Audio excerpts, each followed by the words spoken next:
All right, Shalom Israel, Shalom.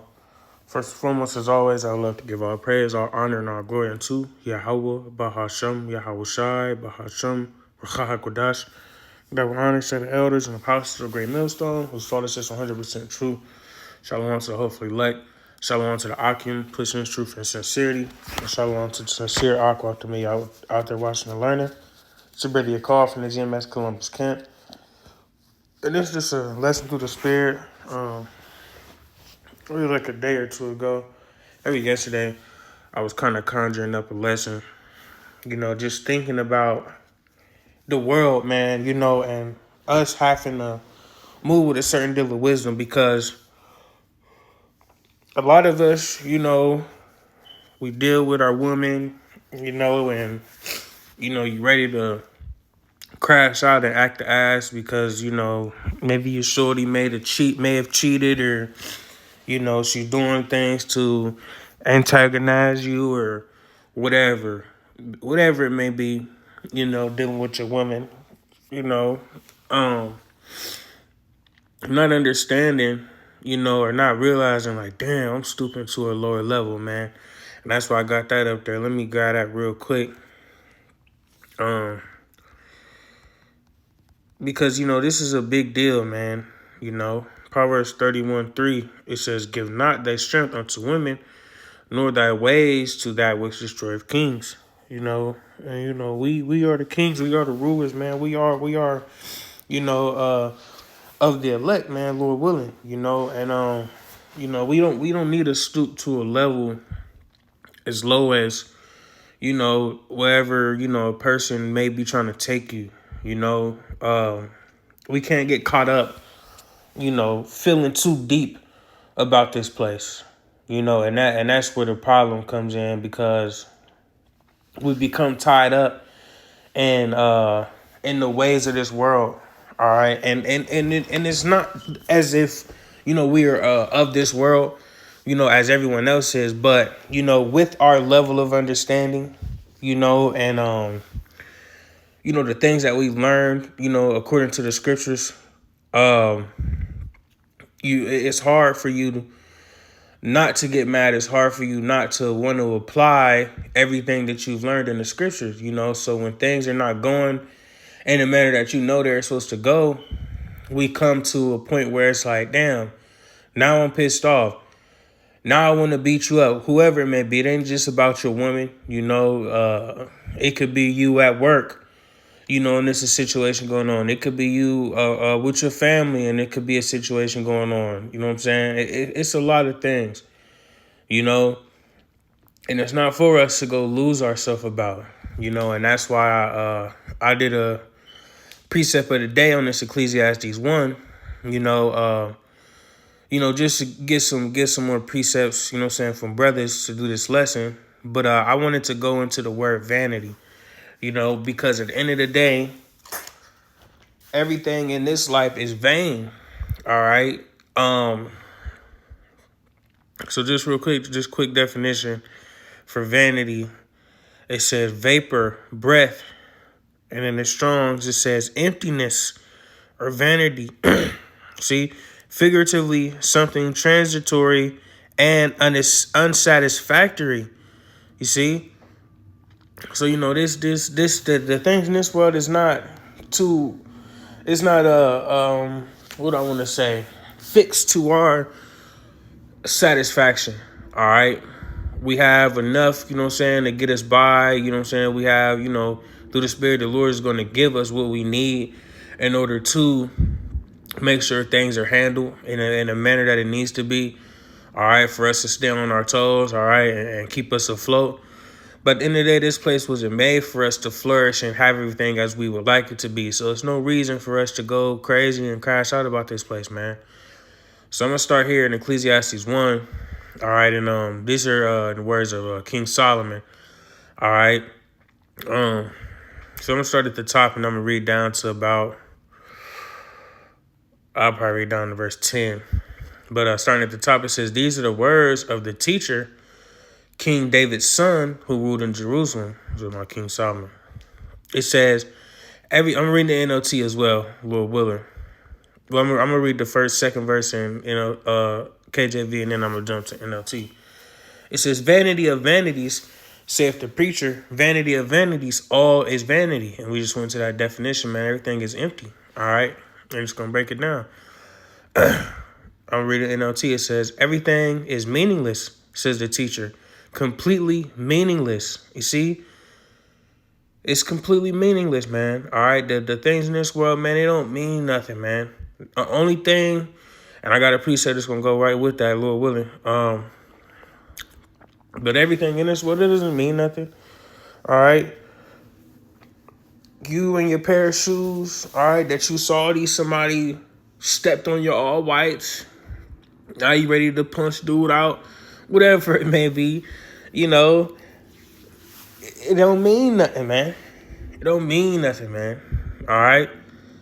And that's the point of this lesson, man. We can't allow ourselves to crash out over the things of this world, because at the end of the day, it's all meant to be a moment. It's all for a moment. All right. Because once the day is over, now what you did, that shit's in the past already. You know what I mean? It's nothing that you can go back and redo, repeat, change. All right, you can't go back in this kingdom, man. All right, it's no going back. Everything that was done is done already. All right. Verse 2, it says, "What do people get for all their hard work under the sun?" What do you get? You don't get nothing out of this kingdom, bro. What, a couple paperbacks? All right. You may get a couple shorties. May get a couple vehicles. All right, but guess what? All them paperbacks you get, you got to go out and spend them. Here a little, there a little, here a lot, there a lot. You see, all your vehicles you get, as soon as you pull off the lot, what they say, depreciate. See, so you done lost value on your vehicle. All right, even it don't matter if you paid it out cash. It don't matter if you leasing it, paying $400 or $500 a month, $300. It don't matter. You lost value on your whip, but you about to pay the full price for it, whether you leasing or whether you buying it straight out cash. You see, rent, all these things, man. So what do you get for all your hard work? What do you get for going to clock in on the clock 6, 7 o'clock in the morning every day? All right. What do you get for that? It's nothing, man. All right. Verse 4 says, "Generations come and generations go, but the earth never changes." All right. And I like that right there, because, you know, it kind of lands back on, you know, how everybody in this kingdom want to celebrate their birthday and, you know, throw a big party and all this shit, man. You know, end of the day, of course, you know, it's become something that people are proud of. You know, hey, you know, you was born this day, man. You know, this is your so-called born date. You know, and you know, we all grateful to make it another year, of course. You know, I know men of the Lord, man. We wanna get out of this kingdom, but you know, to make it another year, and you know, the Lord ain't took you out the game. You know, it's a beautiful thing. You know, but at the end of the day, just as it says, the earth never changes. So really ain't shit special about your day. Ain't nothing special about your day. All right. So for all you people out there that's like, oh, this is my day, I'm out the womb. Can't nobody my day. It ain't your day. It's the Lord's day every day. Simple as that. But reading on verse 5, it says, "The sun rises and the sun sets, then hurries around to get rise again. The wind blows south and then turns north. Around and around it goes, blowing in circles. Rivers run into the sea, but the sea is never full. Then the water returns again to the rivers and flows out again to sea. Everything is wearisome beyond description. No matter how much we see, we are never satisfied. No matter how much we hear, we are not content." That's fire. You see? That's everybody in a nutshell, man. You know, of course, there are of us that, you know, are able to chill out and, you know, this is what I got, I'm cool. But at the end of the day, in the back of your mind, you want more. Everybody want more. You're never satisfied. All right? You're never satisfied. You see? Guarantee if motherfucker offered you more, you gonna take more. You see? There's always something, man. See? Verse 9 says, history merely repeats itself. It has all been done before. Nothing under the sun is truly new. Plain. You see it all the time. History goes in circles, man. All right? History goes in circles, man. Until that last hoorah. You know what I'm saying? When the Lord makes his return, man. But everything that's going on now has been going on, man. All right? The only difference now is we got technology. All right?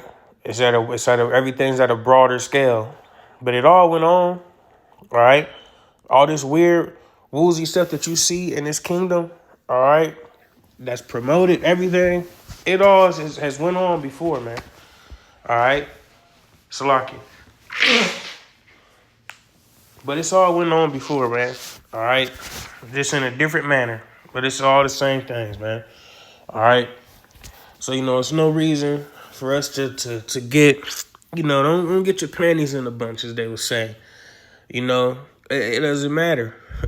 It doesn't matter, man. All right? I'm gonna read verse 10. It says, sometimes people say, here is something new, but actually it is old. Nothing is ever truly new. And that's real, man. You even you could take dancing, for a good example. You think you done created a dance whole time. Back in the 80s, they did a dance that is super similar. You know what I'm saying? You doing the same thing that they was doing back in the day. You think certain drugs and all that stuff is new? Man, they probably been had that. You know what I'm saying? It may not be in the manner that we have it now, but it's always been a form of something. You see? So at the end of the day, man, what are we truly mad about? Yes, we hate this place, but at the end of the day, man, the point is, and I can't even say what we mad about because it's a lot to be mad about, but what I want to say is, it's no reason for us to lose ourselves and end up dead or end up locked up in a cell because we mad as hell, saying about the state of this place, man. It don't mean nothing. It don't mean nothing. That's why it's wise for us to apply our wisdom, knowledge, and understanding and just stay out the way. Don't deal with a shorty. Don't be around your family like that. Keep your distance when you at work. Handle your business, man, and go chill. Go do the work of the Lord, man. Sit down and chill out, man. It's simple. We got to live simple lives, man. Have simple conversations with these simple-minded people, man. There it is. All right. But let me see. I had another one pulled up from the brother. This is Psalms 39 and verse 6. Salaki. I'm reading NLT as well. It says, we are merely moving shadows. All of our busy rushing ends and nothing. We heap up wealth, not knowing who will spend it. You see? And that's beautiful right there because, we sit around and, you try to stack your money up and save up all these things, but the whole time you don't know what's gonna go on. You don't know. Somebody might kick in the door, take your money. You could die. Something could come up and it's like, damn, now I gotta spend all this cheese. You see? Oh, you got some nice shoes. Damn. My little brother, my cousin needs some shoes. I'm the only one that got them. Damn. Here you go. Now you out of this, now you out of that. It's like we heap up all these things. We don't know where it's going to end up. We know at the end it's all going to be gone. We know that. So what does it amount? You see? Why would anybody, cherish and hold strong to these things of this world? What is it going to amount you to? You see? you just setting yourself up for failure. You're setting yourself up being to be too attached to these things in that manner to where it will destroy you. All right. And that's what we don't want. That's what we don't need. Salaki. And I'm gonna read verse 7. It says, "And so, Lord, where do I put my hope? My only hope is in you." And that's the breakdown. You know, it's damn near a mic drop right there. We don't have anything else in this kingdom but Yahweh Bahasham Yahweh Shai. These scriptures, man, are our saving grace. All right, these scriptures are what we use, what we need in order to continue on and continue pushing in this kingdom. Because without them, where will we be? What will we be? How will we be? Why would we be? You know what I mean? It is it's nothing. We're nothing without the Lord, man. We're nothing. All right.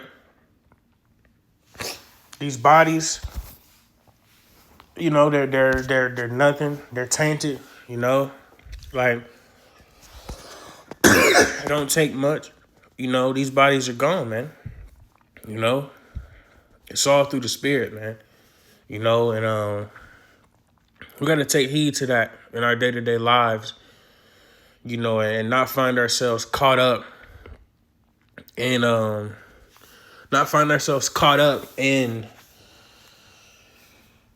the things of this world and allowing ourselves to become lost in these things, knowing that they don't mean anything. All right. But I just want to go through here real quick and read over brother's precepts, Lord willing. And that'd be it. Elder P. So Ecclesiastes 6 verse 11, it says, "Seeing there be many things that increase vanity, what is man the better? For who knoweth what is good for man in this life? All the days of his life which he spendeth as a shadow. For who can tell a man what shall be after him under the sun?" See? And that's plain, man. You know, what did we have? What is this? You know, it says all these questions. You know what I'm saying? Everything is vanity. All right, everything is empty. All right, in this kingdom. So it's like it ain't really no point in us really acting a certain kind of way about this place, man. Just let this shit play out. You know, let it play out, man. You know, because we know, according to the Lord's promise, that we have something real to come after this kingdom. We have something greater, all right? Something that's fulfilling, okay? We have more. So there ain't no reason for us to even act any kind of way about this place, man. Simple. I'm going to read Taz, Sirach 14. I read Quan's already. Sirach 14 and verse 18. It says, "As of the green leaves on a thick tree, some fall and some grow, so is the generation of flesh and blood. One cometh to an end, and another is born. Every work rotteth and consumeth away, and the worker thereof shall go withal." Man, it's all gonna go soon enough, one way or another. It's all gonna go. See? So what are we acting out for, man? We not in the kingdom yet. We not in the kingdom yet, man. All right. You know, and I hate to keep reverting back to it, but, you know, because that's the biggest thing, you know, one of the biggest things that Jake battled as far as things like this, man, you know, dealing with your woman, you know. We all want a good woman, bro. We all want a shorty that can live and treat you in the manner that we know according to the scriptures, you know, and we try so hard, you know, to mold that one shorty to be, you know, what we know to be a good woman. Fuck it. Quit getting attached like that, man. Use your wisdom, knowledge, and understanding, and understand why the scriptures speak so heavily about the women, man. We understand that, hey, shorty might cheat. You see? Shorty got dudes in her phone. Shorty doing this, shorty do that. So what? What you gonna do about it? Lash out? No, you move according, man. All right? Don't let none of this stuff destroy us, man. I'm saying this all to myself, man, as well. You know, we don't let none of this stuff destroy you. All right? For real, man. You know, it's not worth it. You know, we can't let our anger get in the way, man. All right. But with that, that's it, man. You know, Lord willing, I was edifying. You know, I believe this is a very important message. We can't allow ourselves to crash out over this shit, man. All right. But with that, I want to give all praise, all honor, and all glory again unto Yahweh, Bahasham, Yahweh Shai, Bahasham, Rakaha Kodash. Double honors again to the elders and apostles of Great Millstone. I'll say Shalom and the Bible Bar.